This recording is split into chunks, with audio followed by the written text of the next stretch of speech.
In this video, I'm going to explain why the Bell 505 and the Robinson R66 are in an all-out war and who I think will win in the long run. So which of these helicopters do you think is better looking?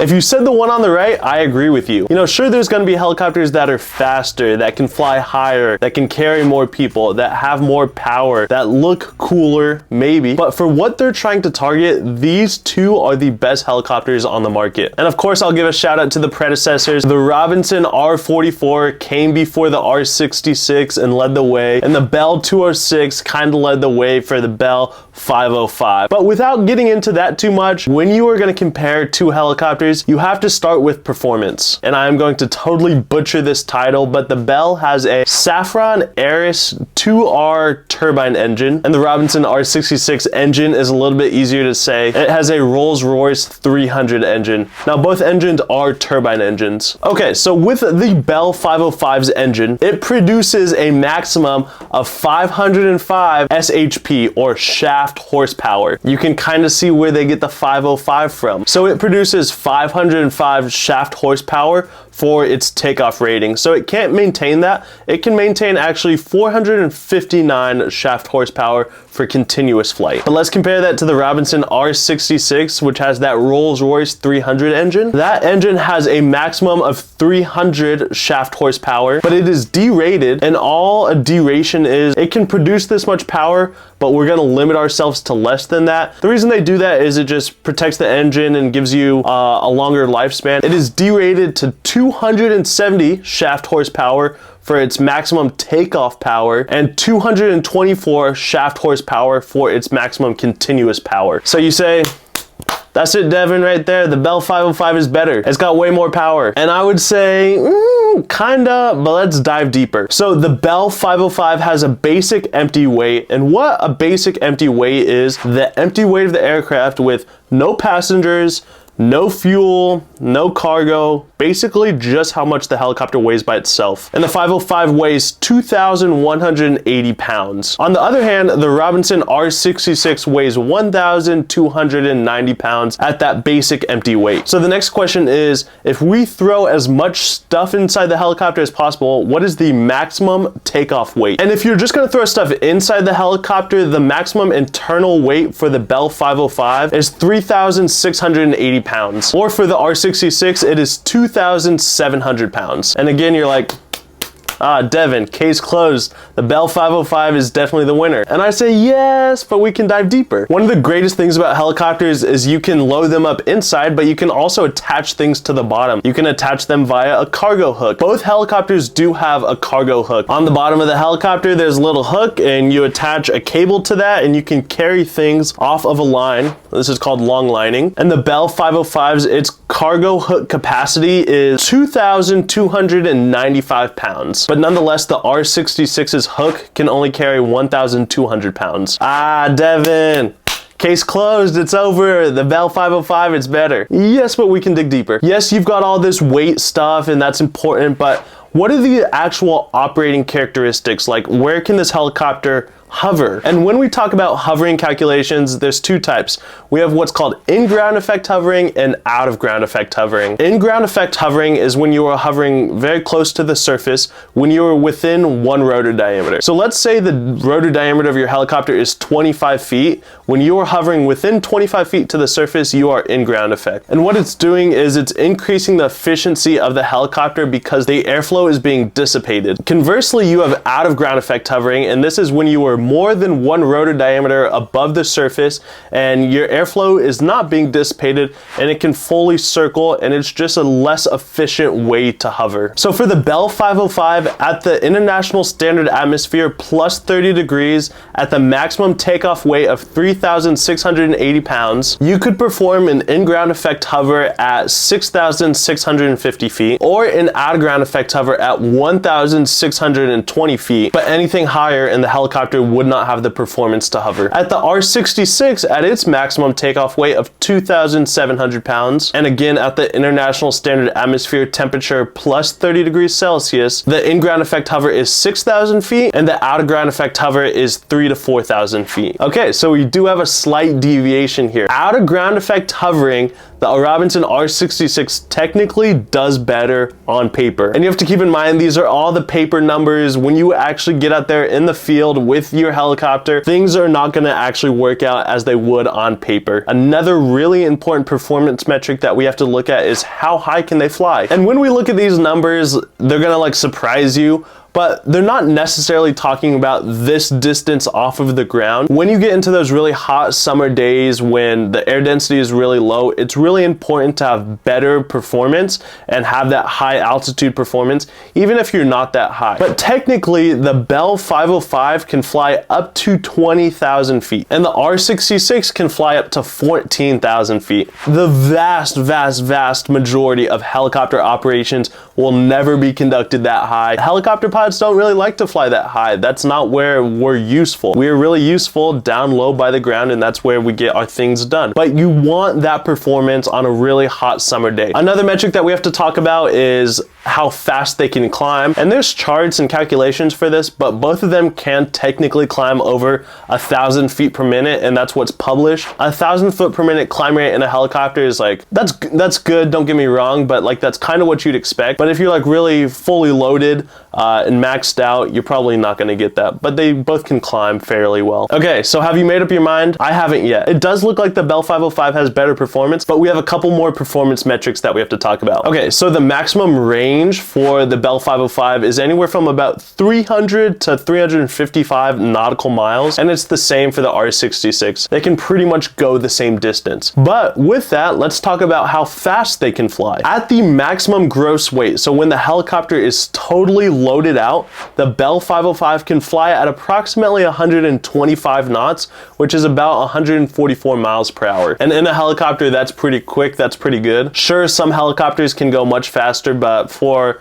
a small single engine turbine, two-bladed rotor system, that's good. And for the Robinson R66, at its maximum gross weight, so totally loaded out, it can cruise at about 110 knots, which is about 126 miles per hour. So yes, technically slower, but still decent. Okay, so we've compared all the performance factors, and I have to give it up. The Bell 505 is significantly better in the performance region. Don't get me wrong, the Robinson R66 is going to be great for most people in most applications.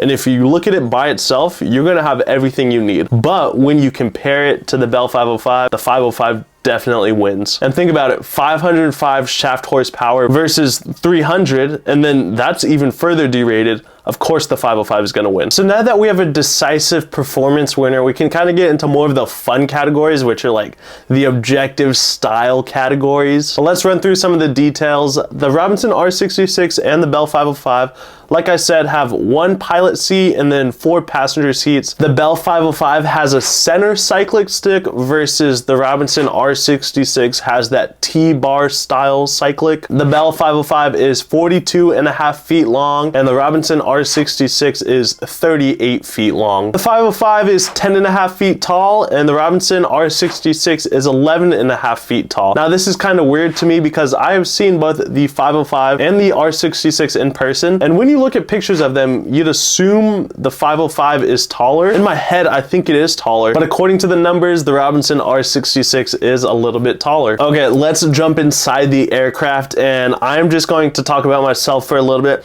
I've been in both the R66 and the 505, and the 505 is significantly more comfortable. There is so much more space inside the 505. It kind of feels like you can spread out a little bit. There's obviously not a ton of room, but you can spread out, and it just feels bigger. The Robinson R66, on the other hand, is cramped. There's no way around it. I'm not saying it's a bad helicopter, and legitimately the 505 is bigger. It has a much larger volume, interior volume, than the R66. The other thing when you talk about space is the R66 does have a cargo compartment in the back, which you can technically put stuff in, yes, but the 505, those back seats can fold up, as well as the back seats can be totally removed. I mean, that just allows for a world of options. Put stuff in there. The 66, it's definitely just a passenger aircraft. You can't do anything with those seats. As I was doing research for this video, it became clear to me that Bell took a lot of cues from the 66, and the 66 does a lot of things right, but the Bell 505 just improves on that. I am not going to get into it in this video because it's a topic for an entirely separate video. Both of them do have advanced avionics, but what you need to know is the Robinson R66 comes standard with what your regular gauge is. So it's got like an airspeed gauge,